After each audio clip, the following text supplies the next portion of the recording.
Hello out there. It certainly has been a while since I last updated my channel. My life took an unexpected turn that made it harder for me to edit videos like I used to.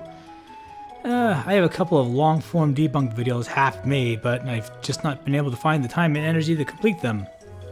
However, I recently learned that an upcoming Logics video is going to include a shoutout for me, so I felt the urge to make this channel look slightly less dead. Last time I updated my channel, I had taken a job in Hawaii of all places. I got a couple of short, easy videos released, including one to test out my ability to create split-screen videos and talk to myself, because nobody else wants to, and that was it. I did get a little work done on some longer videos. I got a lot of filming done for one, but I have yet to finish either one of them. I'd like to summarize what happened over the last 2.5 years. Way back in the early summer of 2020, I was preparing to leave the job I had in East Lansing. I was paid pretty well, and I loved the area, but I was not growing in my field. I was a network technical analyst, but I was never getting to do any network engineering work. While I was knee-deep in interviews, I ended up getting laid off because they didn't have any network engineering work for me. I later found out that they replaced me with a Linux admin and were paying him half my wage to do the same work. So yeah, I guess they came to the same conclusion I did, especially during the COVID lockdown. It would have been nice if they had given me any warning at all, but what can you do? Now, while I had been job interviewing, I moved out of my Michigan apartment. I got rid of most of my furniture and put everything else into a storage unit and put myself into an Airbnb. I figured it would be 3 to 4 months until I got my new job, got settled, found a new place, and I could have my stuff just move down to wherever I happen to be working. When I lost my job, I left my Airbnb in Michigan and went on a 3-day road trip back to my parents' house in Northern California, where I continued interviewing. I ended up accepting a job offer that took me to Hawaii. As to why I took the job, it is rare to find a company that is willing to sponsor you instead of wanting a candidate to already have it. However, that company was offering me an unusually low wage for the work I was doing. I managed to argue it up a little higher, but they seemed legitimately surprised that I considered it to be low pay for the work. It didn't take long for me to realize that the company was unreliable and downright incompetent in a lot of other areas. I was financially treading water while I was there, and rarely took part in any of the things that make the state of Hawaii a major world tourist attraction. As soon as I got word that my clearance was active, I immediately started job hunting again.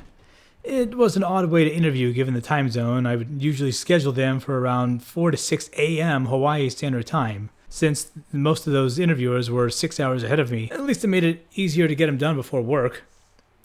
With a security clearance and some practice, I had a much easier time getting interviews, and it did not take me long to have 3 job offers. The first was in another location on the same island I was already living on. It included greater responsibilities and was closer to the townhouse I was currently living in. But the pay was only marginally better than what I was already making. And then the pay became suddenly slightly lower on the offer letter, so yeah, I passed on that one quickly. The second one was much better, and it was in the building next to the one I was already working in. The pay offer was fantastic, and I would not only be in a leadership position, but I would be getting some sysadmin experience on top of my network engineering duties. I was very tempted to accept the offer.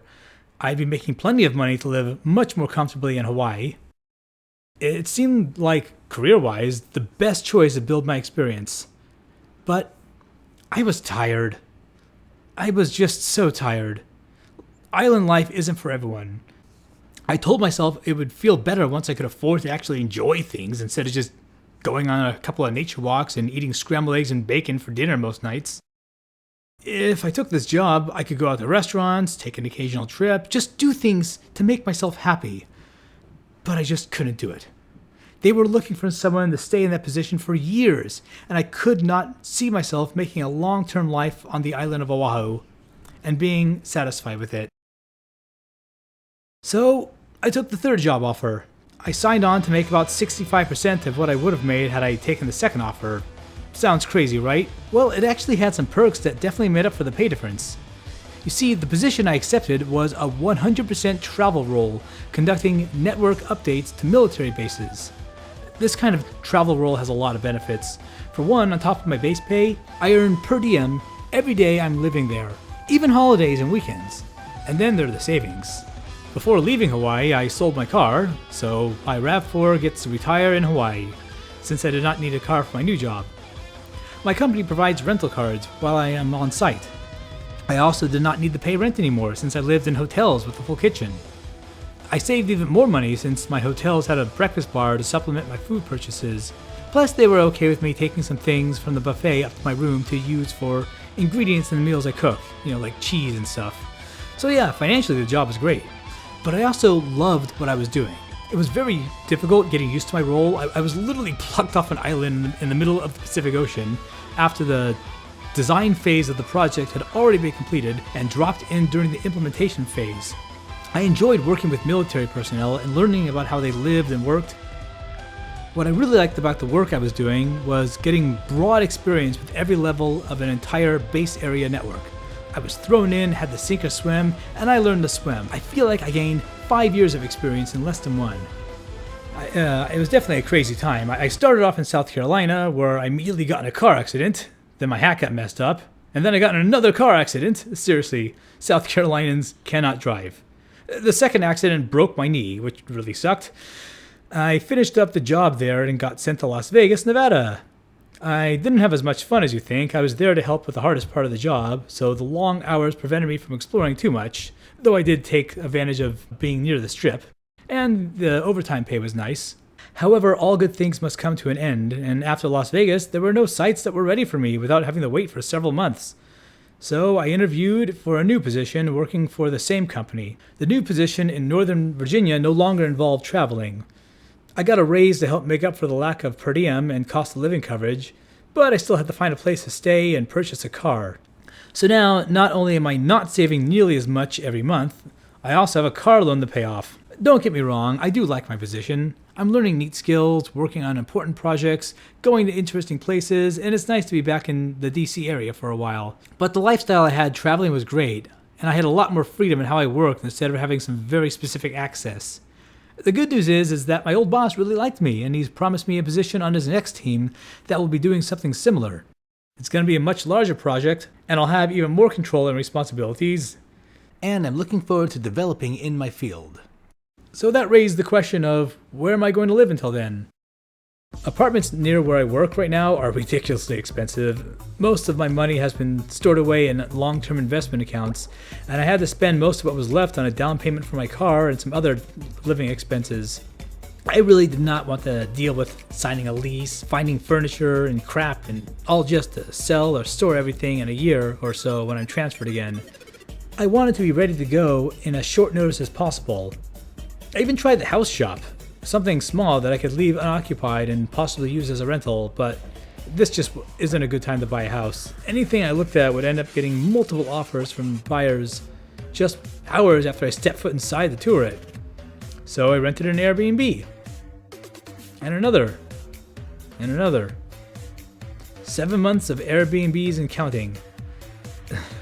Saving a few $100s a month and $1,000 or $2 in furniture, it's hard to say it's really worth it, but anything else just seems like a waste of money or the attempt just failed. Making do with limited kitchens and workstations patched together with tiny desks does not make for the most comfortable living arrangements. That's also why I have not been uploading YouTube videos. I told you I have 2 videos half done already, but I just have not had the wherewithal to work on them. I had a great setup in my Michigan apartment. A nice desk. I had started experimenting with a green screen. Now I don't have my third monitor. I don't have the mount I had for my microphone to insulate it from picking up my laptop's vibrations. And most of my belongings are in storage. Wait, storage. What was it that I said about that before? Now, while I had been job interviewing, I moved out of my Michigan apartment. I got rid of most of my furniture and put everything else into a storage unit and put myself into an Airbnb. I figured it would be 3 to 4 months until I got my new job, got settled, found a new place, and I could have my stuff just move down to wherever I happen to be working. Oh yeah, that turned into the better part of 3 years. And that brings me to where I am now. I'm still hopping around Airbnbs. I'm waiting for a position transfer with no exact knowledge of when it will come, how much warning I will get, or even where I'll be going. And the last of my worldly possessions are boxed up in my parents' basement in another state. All in all, it's not the best environment to stay motivated at doing long, tedious work editing my videos. Once I found out that Logic was going to shout me out, I actually did get motivated enough to go back and do some of the math work on one of the videos I'm producing. It guest stars my dad, and part of it takes place at his old house. If I have to do any reshoots, I've thought up some jokes regarding the change in location and the radical change in my dad's appearance. If I do get to work on it, don't expect it anytime soon. I still have a ton of work to do, and I don't spend too much time inside. There is some content that I do produce regularly. I'm now streaming games on Twitch. It started out as just something to do with my friends while I was stuck in my hotel waiting for my broken knee to heal, but it turned out to be a great motivation to complete games that have been in my list for decades. And for just 5,000 channel points, you can pick a game for me to add to the list. Currently, I'm working my way through 5 user-selected games and every Mega Man game that's ever existed. I stream every even-numbered date from 6 p.m. to 10 p.m. in whatever time zone I'm currently in, which as of May 18th, 2023, is Eastern Standard Time. Stay tuned and stay subscribed because I know I'll get content out eventually. And please stop by my Twitch stream, which I call J.R. Chadwick Sucks at Video Games. Yeah, I'm not very good. One bad hand and terrible fine motor skills do not amount to a quality gameplay, but hey, at least I have some fun. Some of the time. 1 patty plus 1 patty plus 1 patty equals 1 burger. What is going on here?